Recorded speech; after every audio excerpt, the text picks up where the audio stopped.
आज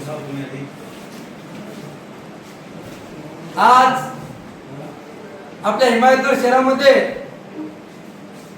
आदर्श पुरस्कार आणि उपजिल्हाधिकारी म्हणून ज्या तहसीलमध्ये ज्या मॅडमची नियुक्ती झाली त्याच तहसीलमध्ये त्या भूमी अभिलेख कर्मचाऱ्याकडे आपण बोरगड येथील काही शेतकरी घेऊन श्री माननीय राठोड साहेबांकडे आपण काल फक्त फोनवर बोललो होतो. चव्हाण साहेबांकडे अशोक चव्हाण तुम्ही येत ना अशोक चव्हाण साहेबाला काल आपण बोललो होतो. बघू शकता थोडं पाठीमागे जाऊ सगळे शेतकरी दाखवा. शेतकरी सर्व शेतकरी गेल्या 4 महिन्यापासून परेशान आहेत आणि ज्या शेताचे शेतवाट मोजण्यासाठी जे पैमास भरायचे असते ते पैमास भरून त्याच्यापेक्षा वेगळे पैसे राठोड साहेब दिले तुम्ही. नमस्कार साहेब. बोरगडीच्या रस्त्यासाठी आमच्या येथील रेकॉर्ड करायला कॅमेरा थांबत नाही कॅमेरा. हे शेतकरी आहे बघू शकता. या शेतकऱ्याचं यांचं म्हणणं आहे या इथल्या बुटाने मारा. बूट करा तुम्ही बूट करा. 1 मिनिट. शेतकऱ्याला बुटाने मारायचा शब्द हा शेतकरी वापरत आहे.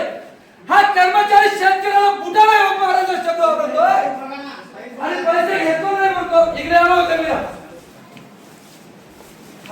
आणि पाहू शकता गेल्या 4 महिन्यापासून परेशान असलेला शेतकऱ्याची फाईल आणि या सगळ्या गोष्टी आज आपण पाहू शकतो.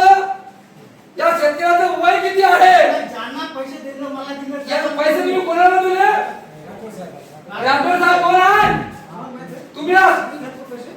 ऐका राठोड साहेबांना पैसे दिले म्हणून वय वर्ध असलेला हा शेतकरी सांगतो आणि आपल्या भूमी अभिलेख मध्ये असलेले राठोड साहेब म्हणतात तुला बुटाने मारतो. मित्रांनो मला फक्त तहसीलदार मॅडमला विनंती करायची आहे. मॅडम तुम्हाला असेच आदर्श पुरस्कार मिळाव.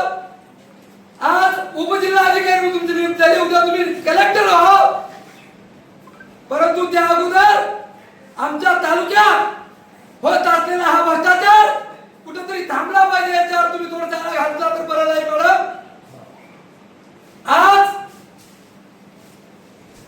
बुटाने मारतो म्हणून जर एका शेतकऱ्याला म्हणले नाहीत तर हे पूर्ण या वयाच्या असलेल्या शेतकऱ्याला म्हणणं म्हणजे कितपत योग्य आहे हे मला एवढंच फक्त या मॅडमला विचारायचं. मॅडम याच्यावर तुम्ही काय ऑब्जेक्शन घेणार.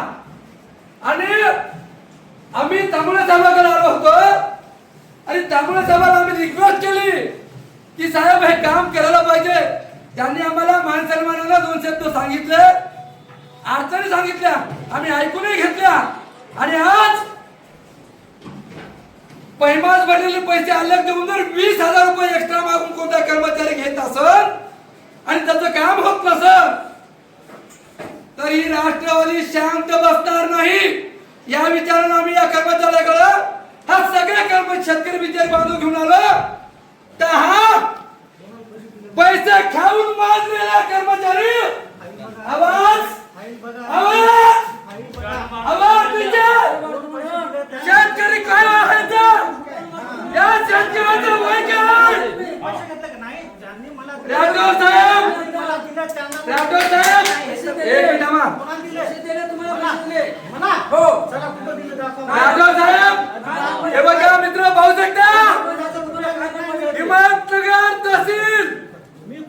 हिमायतनगर तहसील येथील थांबा सर विनंती आहे थांबा. हिमायतनगर येथील तहसील आणि आपल्या भूमी अभिलेख मध्ये असलेले राठोड साहेब प्रकरण नेमकं अरे पैसे तर घेतातच बांधण रस्ता मोकळा करण्याबाबत नेमकं प्रकरण मला तुम्हाला एवढं सांगायचं मित्रांनो. आपल्या बोरगड शिवारामध्ये बांधण रस्त्यासाठी काही शेतकऱ्यांनी यांच्याकडे बांधण रस्ता मोकळा करून देण्याबाबत अर्ज केला होता आणि त्या टायमाला गेल्या 4 महिन्यापासून त्यांनी त्या बांधण रस्त्यावर एका शेतकऱ्यांना अडवलेल्या रस्त्यासाठी 25 शेतकऱ्यांच्या रस्त्याचा वाट अडवल्या गेलेली आहे आणि ती वाट अडवली म्हणून हे शेतकरी माझ्याकडे आले. मी म्हटलं बाबा तुम्ही पैमास भरला का, तर शेतकऱ्यांनी पैमासही भरला आणि पैमास भरून लवकरात लवकर काम करा.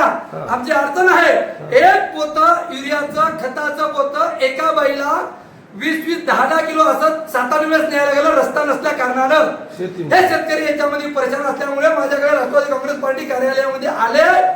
आम्ही यांना काल फोनवर बोललो आणि हा तो शेतकरी म्हणतो लवकर काम करण्यासाठी मी यांना 20,000 देऊ आणि हा शेतकऱ्याला बोलतो हा माजून गेलेला कर्मचारी शेतकऱ्याला बोलतो मी बुटानं मारतो.